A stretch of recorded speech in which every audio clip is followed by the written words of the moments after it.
Hello, guys. Chris here, your health and fat loss coach. And I just felt called to do this video today to sort of share a little bit more about what I'm doing with my diet. Obviously, you can probably tell from my perspective now that the overall nourishment is a lot more important specifically than just your diet. But I'm starting to understand that people are obviously going to want to know a little bit more about nutrition, and especially my approach to nutrition. So I thought I'd, jump on here and just sort of explain a little bit about my approach and, because I've done so many different fad diets before. And so I just want to share sort of the style of what resonates with myself and what I find really fully nourishes me from a food or nutritional perspective.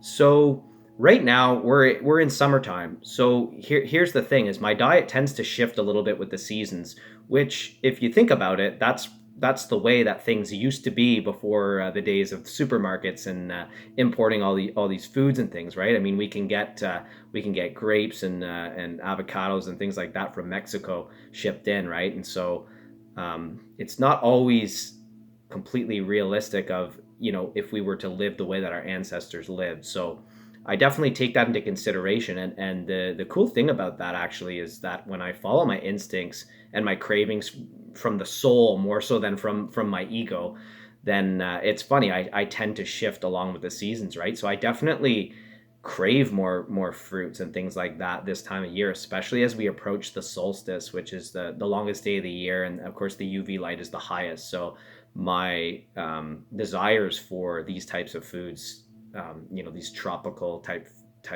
foods, or especially the local foods when it becomes berry picking season, or if I go up to the cottage and find a bush of berries, there's nothing better than finding food in nature and just picking it right off the tree and eating that. I mean, that's living. That's true living and experiencing the pleasure of food. Okay, so definitely I titrate my carbohydrate intake up around this time of the year. So I just like to enjoy the variety, and that's the beautiful thing. Is this is the time of year that we're in? It's just so very alive, and to help you connect with nature, you really want to experience all these colorful foods that are available. So I definitely include a lot of these healthy fruits and vegetables that would grow locally and are locally sourced during this time of year. I really take advantage of that, and then as we start to approach the fall, and beyond the sort of the apple picking season and the pumpkin season, I sort of transition into a little bit more of a keto type diet. Now, what you need to realize is that I don't live by any rules or restrictions, okay? So if there's a gathering, there's somebody's birthday, and there's going to be cake and there's going to be yummy treats and stuff like that, I indulge because that's the human experience, okay? And the fact that we're able to sort of do these things where we can, it's like we're trying to outsmart nature, and we can import foods and share foods from across the world. I do believe, because we're all connected, there's nothing wrong with doing that. I used to be in this mindset of, no, you're breaking nature's laws. You can't do these types of things. But if we're actually able to do them, then why not do it, right? So but I do tend to find that I'm a little bit more optimized on more of a ketogenic style of eating in the winter. And in all honesty, with the cold, and I embrace the cold in the wintertime, I get cold adapted. I tend to have a little bit more of a taste for the fattier types of foods. And of course, if I bump up my fats, then I'm going to be more full and not really have the space or the room for those fruits, and even some of the vegetables, which I feel like wouldn't really, my body's not really craving them at that time of year, and they're not really going to do a whole lot for me that time of year. It's more the fats that I need to rely on to help fuel my metabolism, so that I can generate enough heat so that I can withstand the cold, so I can still get outside and enjoy the weather even on a very cold day. So that's just sort of my approach. So um, if I look at like macronutrients and things like that, and I definitely don't count them, but what I've learned actually, is that the amount of protein that we actually need, I think, is a lot less than what mainstream is telling us. Obviously, in like the bodybuilding world and things like that, it's all about protein and trying to sell you protein shakes and protein bars and all these processed foods to try to get your protein up. In all honesty, anytime I've been on a higher protein type diet, I have not really felt optimized in terms of my hormone health and just general being and just enjoying it, right? Don't get me wrong, I love a big fat juicy steak, but that's the key is how much of it is the protein that I'm really craving versus how much of the fat on that meat is, okay? So I love fatty cuts of meat. So I always go for the fattiest cuts of meats, and it's more the fats that my body wants than the actual protein coming from those meats. So animal fats are actually very good for us. All the research that I've done and looked into it tells me that they're very good for us. And I'm going to do a separate video on healthy fats, especially the essential fatty acids, because there's a lot of misconceptions behind that and the whole vegetable and seed oils. I think that's a real problem, and mainstream is kind of trying to shift us away from the animal products and into those types of heavily processed, unstable fats that are highly prone to oxidation, and they can cause a lot of damage in our body and inflammation and things like that. And the sad part is they're actually known as the heart healthy fats. So definitely I don't buy into any of that kind of stuff. So I include a lot of fats in my diet. Probably if I were to look at my macronutrient ratio, I would say for sure fats are first in line. So whether it's summer or winter, doesn't matter what time of year it is. My body, I guess maybe I'm optimized for fat burning, so I tend to crave fats a lot. Um, and of course, my carbohydrate intake is definitely higher this time of year. So my main focus, honestly, is getting those carbs and those healthy fats into my body. And that's really what we use for our energy. Okay, protein is not an energy source. What protein is used for is it's the building blocks. It provides amino acids to help repair things in our body and support enzymatic reactions and things like that, right? And so what I have found personally in my own journey, as well as some clients who are struggling with their metabolism or just general health issues, is that when your energy is not flowing too well, okay, or you just have chronic inflammation or things like that, and you need sort of a reset, then protein is actually very beneficial. And the reason being is because all of our body uses proteins, like I said, for the enzymatic reactions and things like that. Proteins are a very important part of our body and functioning. And so when you are not in a good energy flow state, your proteins are getting constantly damaged by the stressors that you face, right? So you need to replace your body's protein, because when you don't have the energy flow, you can't properly recycle your proteins. Okay, so what in my experience, when you improve your energy flow, you will start to be able to recycle your proteins, especially sleep. We do it in our sleep. So if your sleep cycle is off and it's not so great, you're going to probably need a little bit more protein because your proteins are getting damaged and you need to replace them, right? But we want to move out of that phase of replacing our proteins, because it's also very energy taxing on our body to do that, to more of a state where we can actually recycle our proteins, and that process is called autophagy. And there's some ways that you can actually enhance that, through fasting, and exercising is good, and of course, obviously, sleep is the number one. So you have to be a little bit careful, obviously, with fasting. If you're metabolically damaged, it tends to backfire on you. So you need to be in a good flow state in order for fasting to occur. So that's sort of my take. The body really wants carbohydrates in the proper season, and it really does want a lot of fats. Fats are so important for hormone production as well, and keeping you full.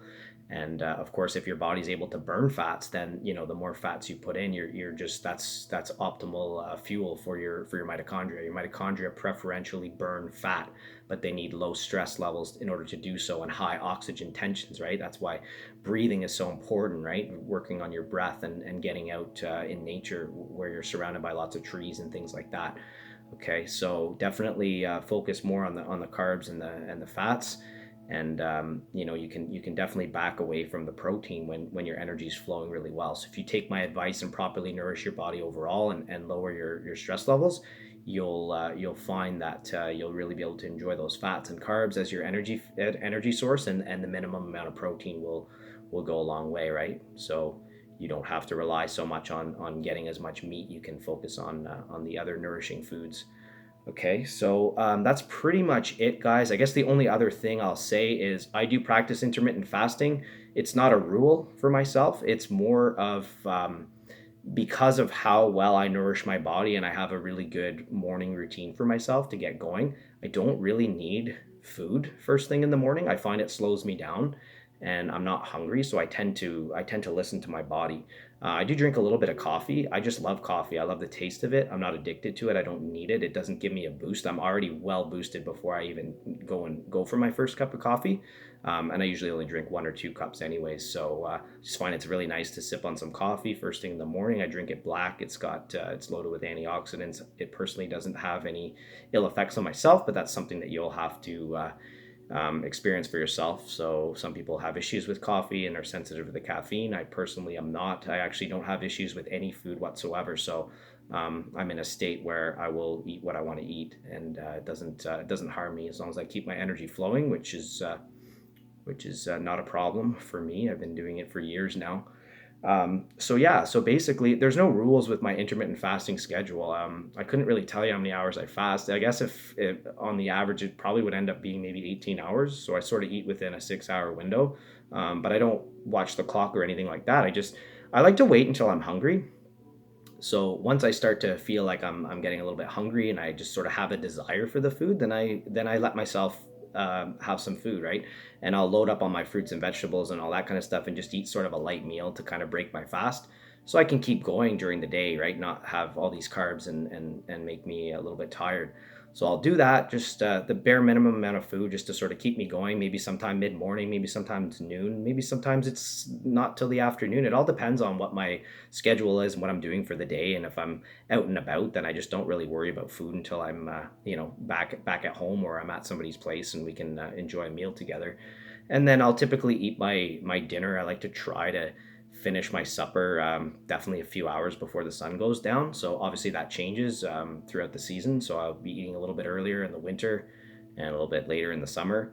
But there's times where I eat at night, but I don't snack or anything like that. So when I'm gonna eat, I'm gonna eat, and I'm gonna enjoy it, right? So, and it's gonna be anything, right? Yeah, sometimes I have pizza. Sometimes I'll have like a nice juicy cheeseburger, right? I usually like to make everything homemade though. Like, so if I'm gonna eat pizza or nachos or any of those types of foods, like I like to make it homemade, right? I like to use my own ingredients. I do a lot of baking. I have a sweet tooth. It's just part of my childhood. We have a European background. There's always been baking and stuff like that. So I love to bake food. I make it with love. You can that way you can adjust how much sugar you're going to put in. You can use an organic type of sugar, not the bleached crap that are in all the prepackaged stuff. So I always try to make things from scratch, and it's really fun. I love to cook. I love to bake. So that's part of enjoying the experience. And then of course, you can bless your food. Honestly, guys, you can put your own energy, your own love into it. So even if there is crappy ingredients in it, you can completely cleanse it with your own energy. That's how powerful you are, guys. Okay, I do it all the time. Like, people probably can't even believe some of the stuff that I eat, but I'm enjoying my life. My soul is just loving it. I eat what I'm going to eat, right? I put the good stuff in, absolutely, but then there's always room for other stuff. And of course, when your metabolism's humming and your energy's flowing, you just laugh anything off. It's fantastic. So I probably eat a lot more than I should for supper, but that's my time to really enjoy and just get all the food into me when I know that I'm not going to be really super physically active the rest of the day. When I know I can wind down, I just give myself that reward, right? It's like I'm a foodie, so I just load up on some of the most delicious foods, right? Some big homemade salads and whatever homemade stuff that I'm making, a big juicy steak or whatever it is, right? I love food. I love everything. And so you got to enjoy it, right? And that's the beauty of working on your energy flow and really getting your metabolism in tip top shape, because then you get to live this way. It's awesome, guys, right? And you won't be hungry much. You'll just be able to go about your day without thinking of food. And then when it's time to eat, you just have a nice big feast, right? And it's a great social experience too, right? If you want to have like a glass of wine or a beer and enjoy a nice barbecue, especially with the nice weather that we have now, it's fantastic, right? So you got to live your life. You got to live your life, right? So get everything in balance, and find out what works for you, right? Like I said, I love my fats. They always are the staple of my diet, the good healthy fats. Carbs will go up in the summer and they come down a little bit in the winter, and protein is just sort of stable, just the bare minimum of what I feel like I need. And that's pretty much it. That's the most enjoyable way for myself. It seems to optimize my hormones, makes me very happy and fulfilled, and that's great. It's just one of the many pleasures of life is food. So don't be a slave to your diet. Just enjoy it and find out what works for you, and focus on that energy flow. All right. Hope that was helpful. Hope you enjoyed me sharing that. Yeah, like I said, you got to find what works for you. All right. So, anyways, guys, take care, and we'll see you in future videos.